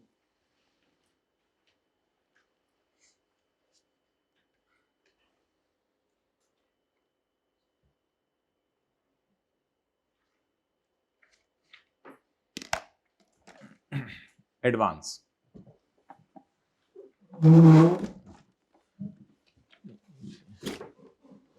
ये भी भाई जो लेट ज्वाइन किया, जिनके पास किताबें हैं देख लें, शायद हम ये किताब में डाल दी हो, एक दो सफ़े आगे पीछे करके देखें मिल जाए, ठीक है, नहीं तो नहीं डाली होगी। अच्छा, नहीं आप लोगों के पास तो नोट्स में नहीं है कोई भी डायग्राम, अभी किताब में इंशाल्लाह हम डाल रहे हैं ऐसा ऐसा सारी चीज़ें। अच्छा, एडवांस। एडवांस के क्या केस है? इधर देखो कोने वाले भाई, इधर। आप कभी कभी जिंदगी के किसी मोड़ पर किसी बंदे से पकड़ते हैं एडवांस।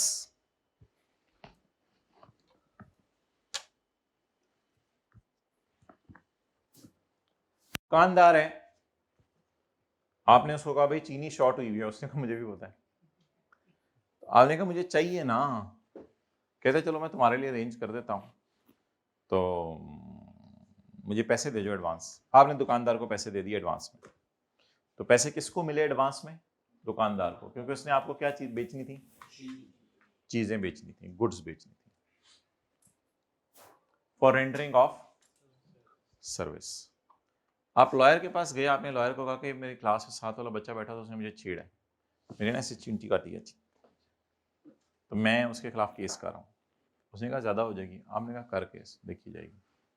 आपने लॉयर को 5,000 रुपया एडवांस पकड़ा दिया, आपने कहा 5,000 अभी पकड़, बाकी केस जीतने के बाद मैं भाग जाऊंगा। 5,000 रुपया अभी पकड़ ले। तो लॉयर ने बोलो कितने पैसे पकड़ लिए? इसको कल हल्का करके लाना, हमें बोझ उठाना पड़ता है। लैपटॉप है, ओह मेरी जान निकल गई, मैंने कहा लैपटॉप को इतनी देर से छाल रहे हैं हम। For rendering of service, for rendering of service. तो लॉयर ने आपको क्या देनी है? सर्विस देनी है।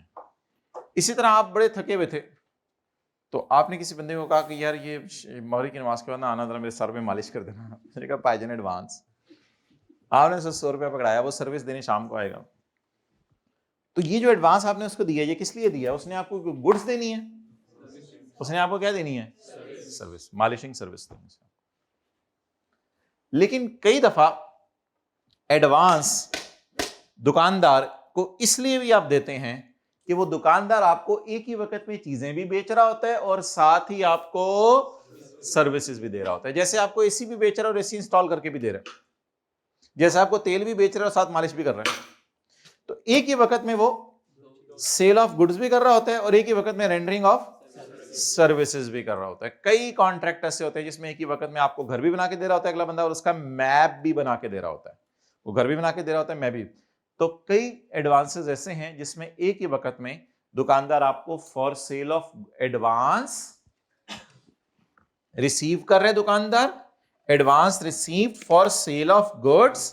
उनको ये डायग्राम अभी बनाए, हाँ, advance received for sale of goods and rendering of service. यानी एक ही वक्त में एडवांस रिसीव कर रहा है दुकानदार, चीजें भी बेच रहे हैं, और ये जो दोनों एडवांसेस है ना,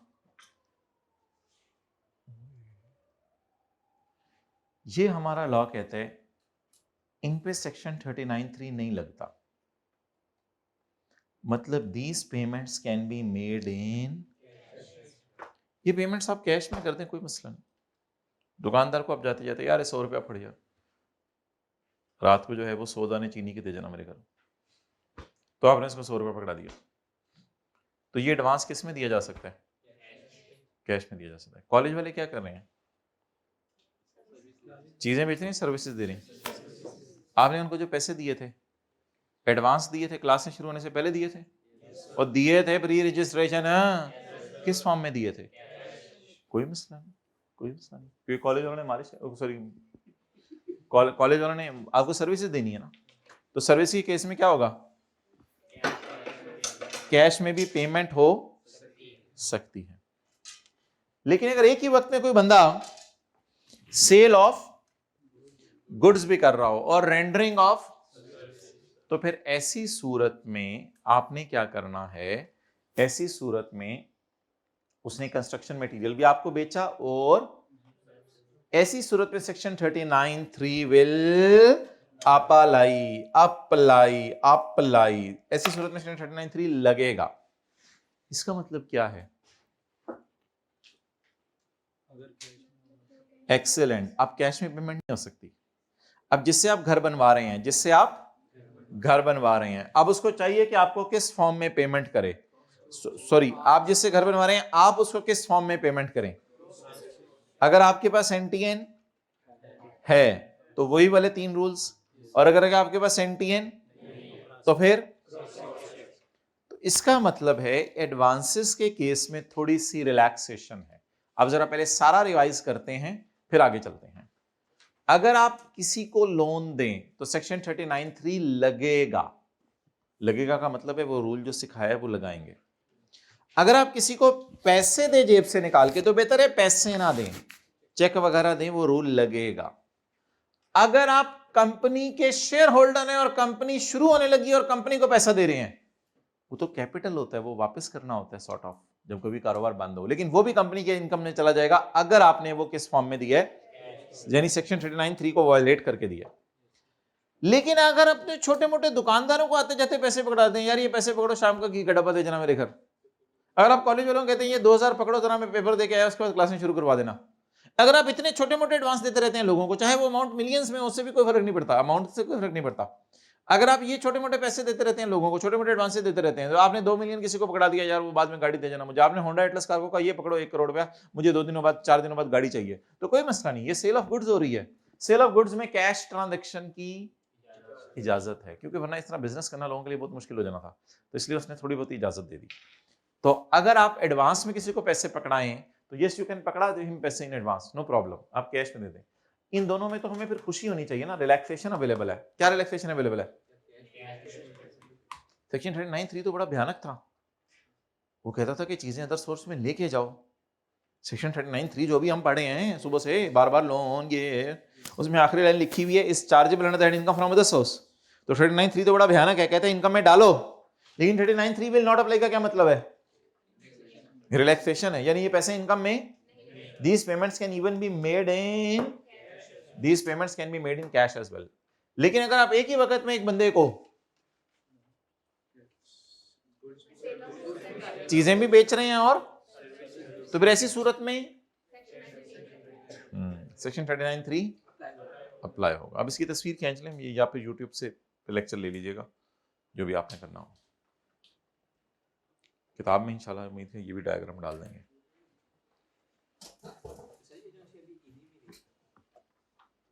हाँ जी, ईदी तो गिफ्ट है ना, तो वो कैश में नहीं मिलनी चाहिए थी, लेकिन असल में वो कैश में मिल जाती है, उससे कोई फर्क नहीं पड़ता ना आप लोगों को इतना, क्योंकि आपको पता है 0 से 6 लाख वाले की इनकम टैक्सेबल ही नहीं है। तो अगर ईदी आपको मिल भी गई है तो कितने लाख, 3-4 लाख मिल गई होगी, ज्यादा होगी अच्छा चलो 20-25 हज़ार मिल गई होगी, तो 6 लाख से कम है, कोई मसला नहीं। ठीक है। बहरहाल ये इस क्लास के अंदर वो ये वाले मशवरे नहीं हो रहे। अच्छा चलें आगे चलें। ओके, इसी को देख रहे हो, रोजे खत्म हो गए हैं, वो पानी में देखें। आगे चलें।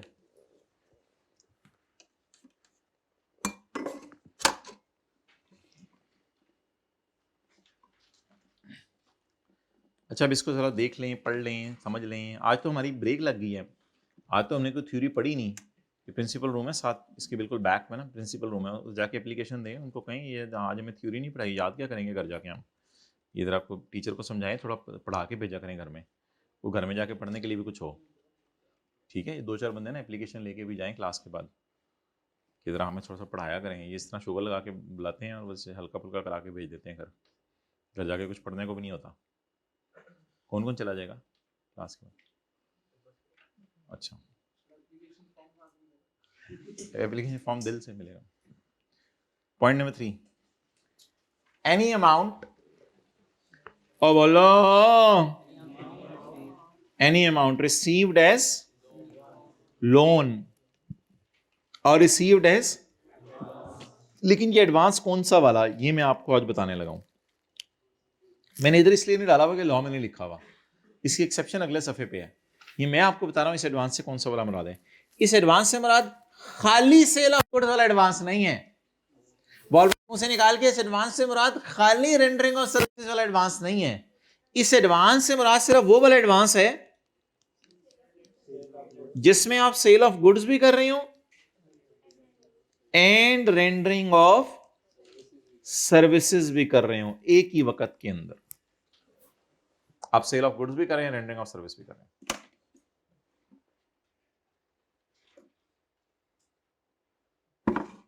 क्लियर?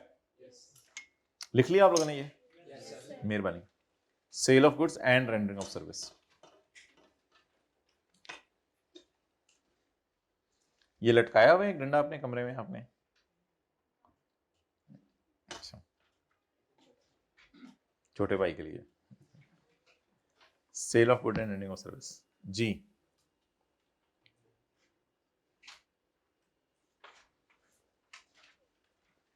सब सेक्शन 3 शैल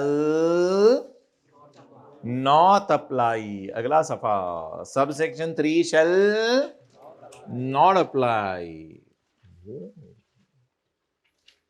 ये तो क्या हो गया?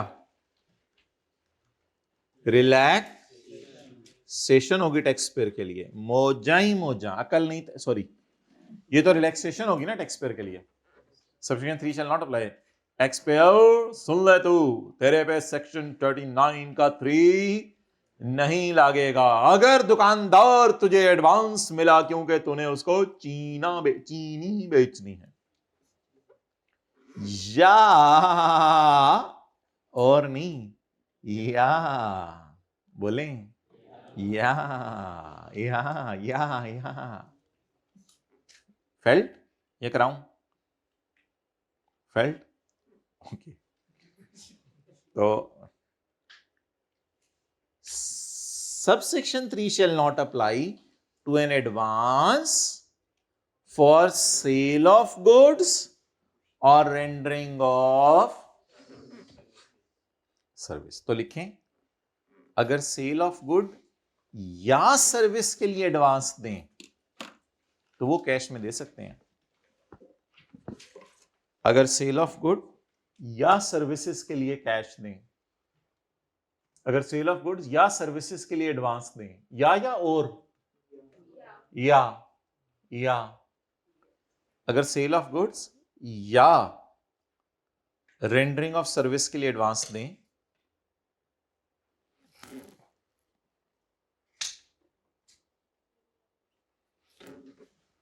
तो वो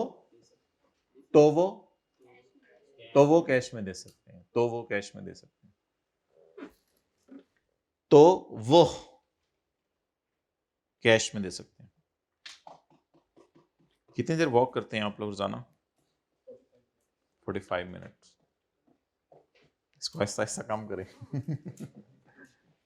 करते हैं ना, थोड़ा बहुत कर लिया करें, वॉक जरूरी होती है, वरना देख लें साथ वाले के लात। Okay, subsection 3 shall not apply, subsection 3 नहीं लगेगा। आगो आपने एडवांस ले लिया फॉर सेल ऑफ गुड्स और कॉन्ट्रैक्ट 3 किस्म के पड़े ना, contract for sale of goods, contract for rendering of और contract for sale of good. And in the first two contracts, if seller is receiving advance, the payment can be made by buyer through any mode, cash में भी दे सकता है, क्योंकि इसमें सिर्फ cell of goods है ना, और इसमें सिर्फ, लेकिन अगर दोनों चीजें इकट्ठी हों then section 39(3) will apply, otherwise it will be treated as income from other source. Done? Okay. अब ये देखें जरा past paper,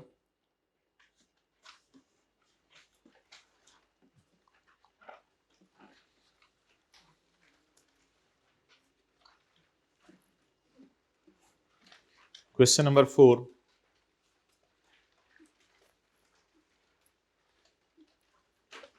respond to the following situation. ये ना कहेगा I don't want to respond, please respond to the following situation. Situation आप पता नहीं उसने क्या गंभीर बनाई है या आसान सी है।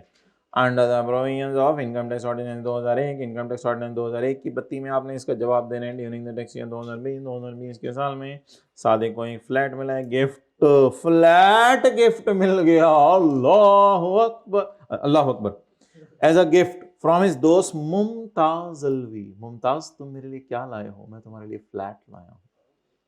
ओह, the flat was located in a posh area of moon, Lahore. ये ऐसा चांद पे प्लॉट मिलना शुरू हो गया आप लोगों को। The flat was located in the posh area of Lahore and its fair market value at the time of gift was 4.5 million. Discuss the tax treatment of the flat received by Sadiq. बता दें जी flat क्या है, पैसे हैं या gift in kind है? आप बताएं, ऊपर वाला डायग्राम लगेगी या नीचे वाली डायग्राम लगेगी? ऊपर वाली डायग्राम लगेगी। तो लिखें flat which is a gift in kind, flat which is a gift in kind is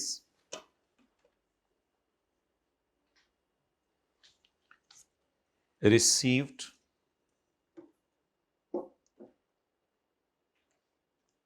by Sadiq from his friend.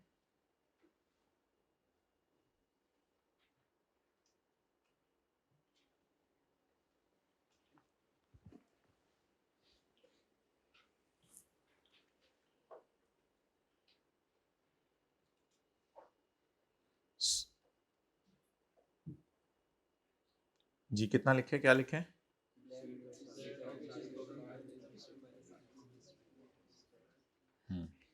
So it is chargeable, so 0.45 million is chargeable, so 0.45 million is chargeable to tax. अच्छा, so 4.5 million is chargeable to tax.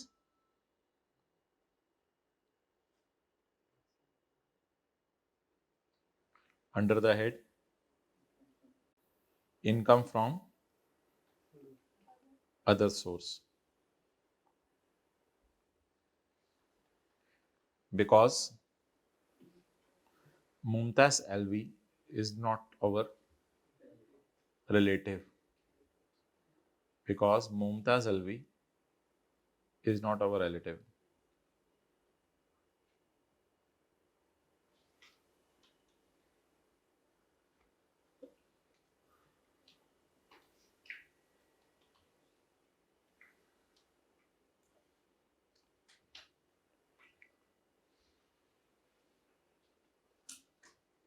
आगे बढ़े, question number 3।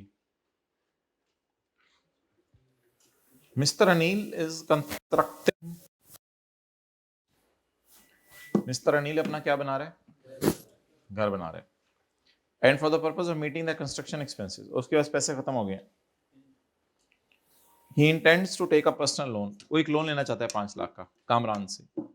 Kamran वैसे लोगों को loan देता रहता है, वो कामरान से लोन लेना चाहता है। He has been advised by one of his friend, किसी तीसरे बंदे ने उसको बताया that such a loan, कहते हैं मैं एक दफ़ा कैफ की क्लास में बैठा हुआ था, को दोपहर के 3 बजे थे, किसी बंदे ने आके कहा था कि लोन कभी कभी इनकम में चला जाता है, ध्यान रखिए जरा। He has been advised by one of his friends, उसके फ्रेंड ने उसको कहा है that loan may be included in taxable income. कहते हैं मैंने सुना था कि लोन कभी कभी इनकम में चला जाता है under certain circumstances. You are required to advise Anil, आप अनिला को सॉरी अनिल को, आप अनिल को बताएं कब loan income from other source में जाएगा। येलो वाली लाइन याद है? चलें येलो वाली लाइन देखते हैं, कब loan income from other source. अच्छा, इससे फर्क नहीं पड़ता कि इसका कारोबार ही लोगों को लोन देना है, बिजनेस है मनी लेंडिंग का, लेकिन ये बैंक नहीं है। वो हमने कहा था बैंक और फाइनेंशियल इंस्टीट्यूशन तो स्टेट बैंक के अंडर आते हैं, ये स्टेट बैंक के अंडर नहीं आता। ये तो वैसे ही इसने लोगों को लोन देने का काम पकड़ा हुआ, अमीर इंसान होगा वो लोगों को लोन देता है, ये बैंक नहीं है, ये तो इंडिविजुअल है mister Kamran.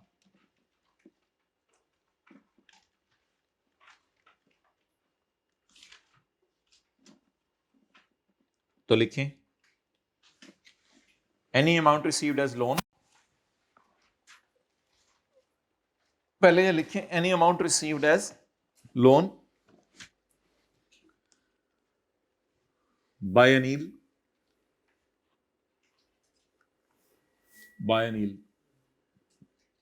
from another person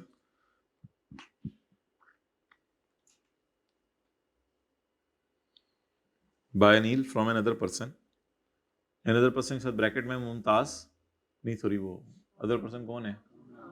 Kamran. Yellow वाला पढ़ा हूं, any amount received as loan by a person from Kamran otherwise than by cross check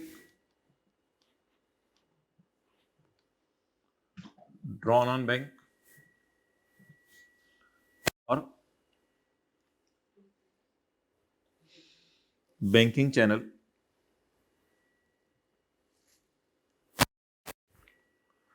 और through other digital means,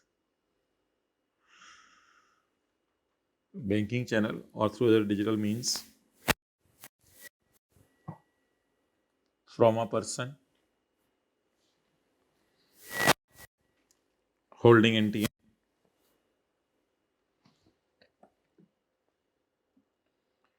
shall be treated as income from other source।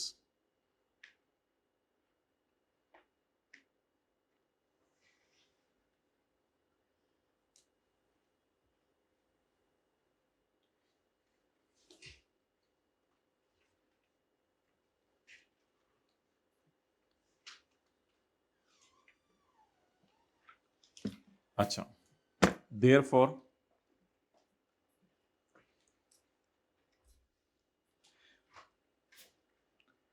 if loan is received by Anil in violation of above provision,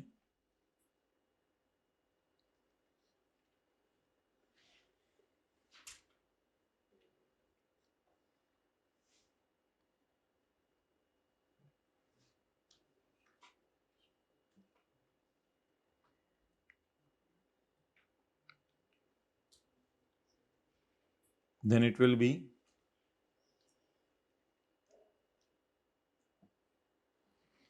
chargeable as income from other source।